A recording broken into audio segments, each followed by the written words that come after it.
Саламатсыздарбы, урматтуу мекендештер. Баарыбызга белгилүү, Кыргыз Республикасы демократиялык өнүгүү жолун тандап алган. Мында элибиз шайлоолор аркылуу өзүнүн ниетин билдирет. Шайлоо бул демократияны чыңдоо жана анын ажырагыс бөлүгү. Ал эми таза шайлоо, кадр маселесин жакшыртуу аркылуу бийликти жаңылоо менен келечектеги жашообуздун нугун, багытын өзгөртүүчү чоң саясий күч. Бул деген бийликтин ээси, бийликтин булагы эл экенин түшүндүрөт. Мындайча айтканда, таза шайлоо жана туура тандоо келечектеги коомдун жашоосун аныктайт. Ал эми шайлоого катышуунун принциптерине токтоло турган болсок, бул жарандардын шайлоо укуктарын эркин, ыктыярдуу жүзөгө ашыруусуна негизделет. Шайлоочулардын эрк ниеттерине таасир этүүгө эч кимдин укугу жок. Демек, шайлоочулардын добушун сатып алууга, административдик ресурстарды пайдаланууга мыйзам чегинде тыюу салынат.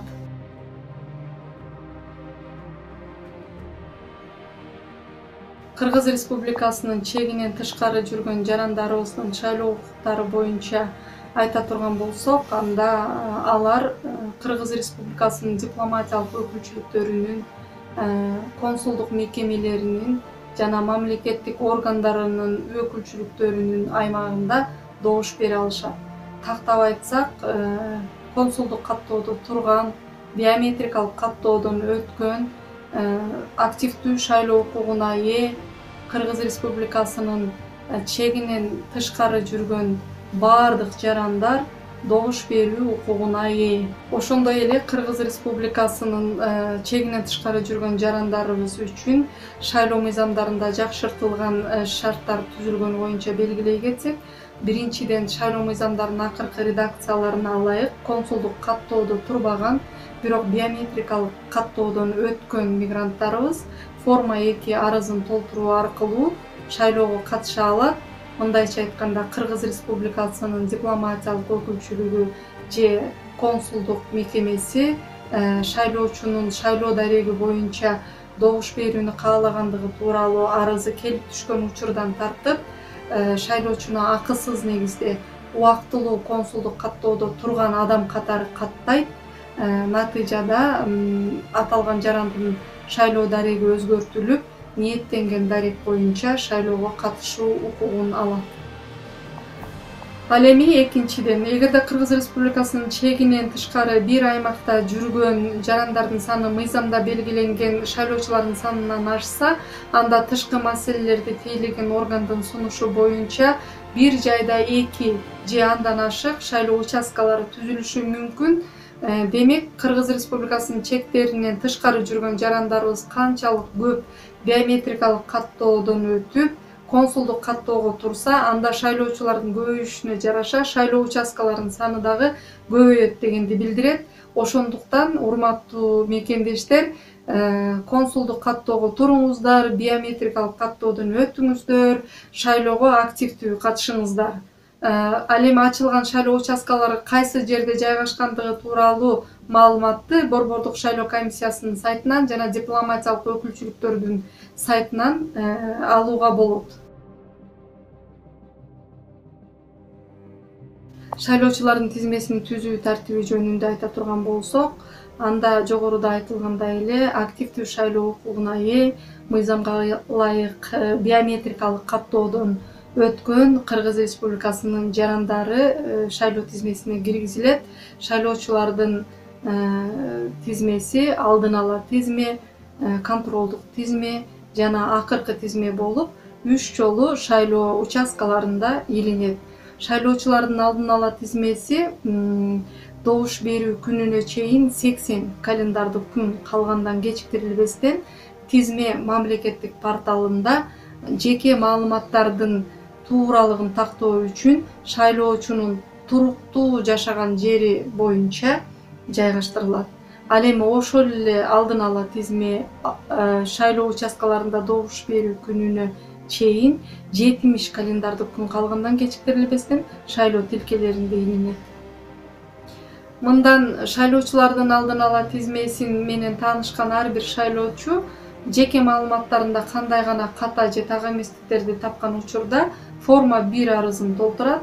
Ошондой эле шайлоо дарегин өзгөртүү ниетин билдиргиси келгендер форма 2 арызын толтурат. Жогоруда аталган арыздарды толтурууда шайлоочу биометрикалык идентификациялоодон өтөт деген ченем киргизилген. Тактап айтсак, шайлоочулардын паспорттарын мурдагыдай топтоп алып, форма 2 арызды шайлоочулардын атынан толтуруп жүргөн кызыктар тараптарга бул жолу алардын иш аракеттерине бөгөт коюлду десек болот. Мындан ары жаран өзү гана шайлоо участкасына келип, идентификациялоодон өтүп, арызын берет. Ушул эле арыздарды ар бир шайлоочу онлайн режиминде тизме мамлекеттик порталындагы шайлоочунун кабинети кызмат көрсөтүүсүнөн авторизациядан өтүү аркылуу арызын бере алат. Мында белгилесек, шайлоочуга шайлоо участкасына келбей туруп арыз берүүгө ыңгайлуу шарттар түзүлдү.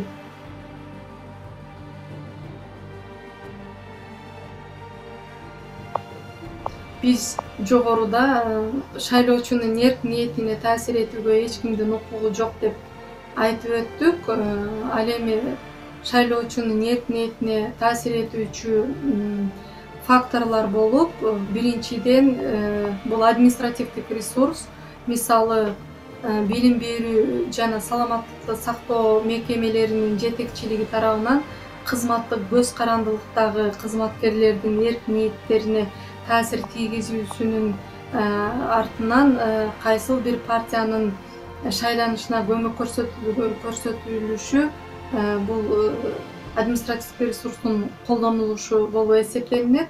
Ал эми экинчи фактор катары добуштарды сатып алуу, көйгөйүү, добушту сатып алуу жана сатуу абдан бүгүн орчунду көйгөйлүү маселе. Добушту сатпоо бул ар бир жарандын өзүнөн гана көз каранды.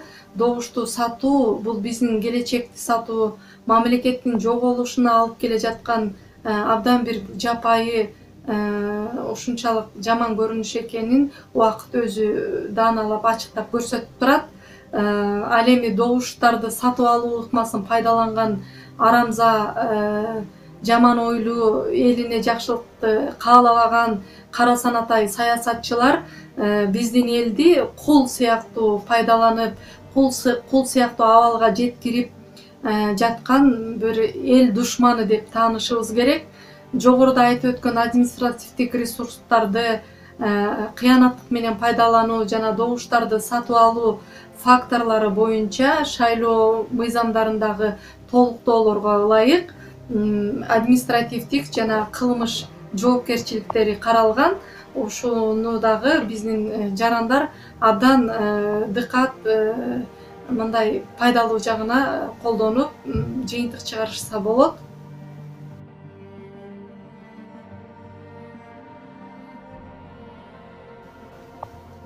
Биз жогоруда белгилеген маселелер боюнча мыйзам бузуучулуктар добуш берүү күнү орун ала турган болсо, анда шайлоонун жыйынтыгына өзүнүн таасирин тийгизет. Бирок белгилей кетишибиз керек, шайлоо участогунда шайлоонун жүрүшү автоматташтырылган. Мындай жагдайда мыйзам бузуучулук орун албашы керек. Ошого карабастан өзгөчө бир эки учурду белгилөөгө болот. Биринчиден, добуш берүүнүн жыйынтыктарын чыгаруу убагында шайлоочунун добуш берүүсүнүн жыйынтыктарын ишенимдүү аныктоого мүмкүн болбосо, мисалы добуш берүү көктөгү жарактуу шайлоо бюллетендеринин саны шайлоочулардын бюллетендеринин санына караганда көп болуп чыкса, анда добуш берүүнүн жыйынтыгы шайлоо комиссиясы тарабынан жараксыз деп табылат. Экинчиси, эгер добуш берүүнү өткөрүү, добуш берүүнүн жыйынтыктарын белгилөө учурунда шайлоочулардын эрк ниеттерине таасир эткен эреже бузуулар катталып аныкталса, анда добуш берүүнүн жыйынтыгы шайлоо комиссиясынын чечими менен бул жолу дагы жараксыз деп табылат. Бул жерде тактап айта кете турган болсок, добуш берүү күнүндө, добуш берүүнүн жүрүшүндө, шайлоонун жүрүшүндө добуш берүүдө байкоо жүргүзүүгө тоскоолдук жасалса, башка шайлоочулар үчүн добуш берилсе, шайлоо комиссияларынын ишине кийлигишүү орун алынса, шайлоочулардын добуштарын сатып алуу менен байланышкан мыйзам бузуулар шайлоочулардын эрк ниетине таасир эткен эреже бузуулар деп түшүнүлүп, шайлоонун жыйынтыгына сөзсүз өзүнүн таасирин тийгизет. Эгерде добуш берүүнүн жүрүшүндө биз жогоруда белгилеген маселелер боюнча мыйзам бузуучулуктар орун алса, анда ал шайлоонун жыйынтыгына сөзсүз өзүнүн таасирин тийгизет. Бирок бизге белгилүү болгондой, шайлоонун жүрүшү шайлоо участоктарында автоматташтырылган. Мындай жагдайда мыйзам бузуучулук орун албашы керек. Ошого карабастан биз эки өзгөчө учурду белгилеп айтсак болот.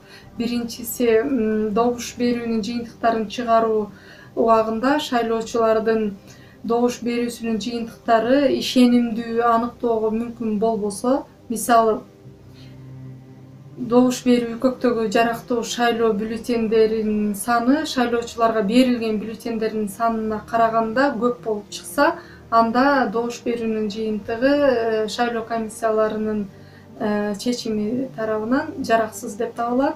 Экинчиси, эгерде добуш берүүнү өткөрүү, добуш берүүнүн жыйынтыктарын белгилөө учурунда шайлоочулардын эрк ниетине таасир эткен эреже бузуулар катталып аныкталса, анда добуш берүүнүн жыйынтыктары шайлоо комиссиясы тарабынан бул жолу дагы жараксыз деп табылат. Мында тактап айтсак, эгерде добуш берүүдө байкоо жүргүзүүгө тоскоолдук жаралса, башка шайлоочулар үчүн добуш берилсе, шайлоочулардын добуштарын сатып алуу учурлары аныкталса, шайлоочулардын эрк ниеттерине таасир этти деп белгиленип, шайлоонун жыйынтыгына таасирин тийгизет.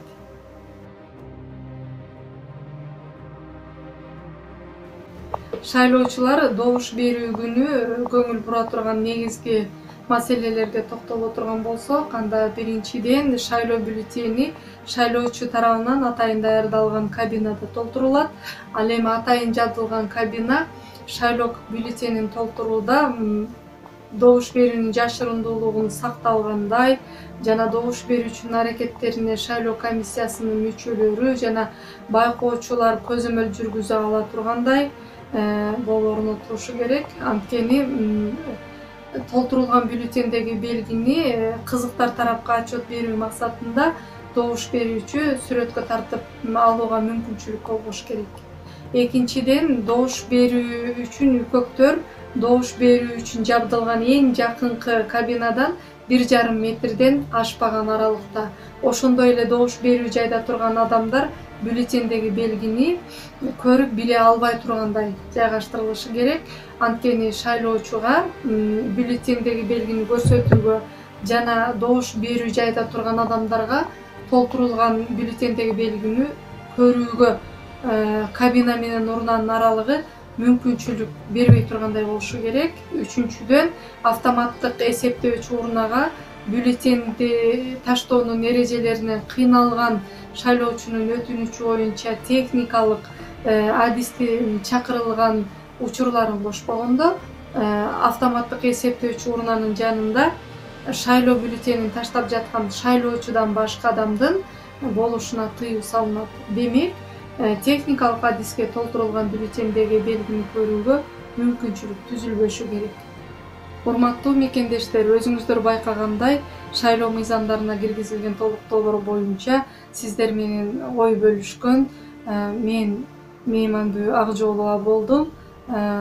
Ошол мыйзамдардын шайлоочуларга ыңгайлаштырылганынан пайдаланып, мамлекеттин бюджетине кол салбаган, мамлекеттин эсебинен байып албаган, мамлекетке зыянын тийгизбеген, татыктуу мекенчил инсандарды тандап, добуштарды сатпай, добушту сатып алам дегендердин жүзүн ачыктап, мамлекетибиздин бүтүндүгү үчүн, жаркын келечеги үчүн туура тандоого чакырамын.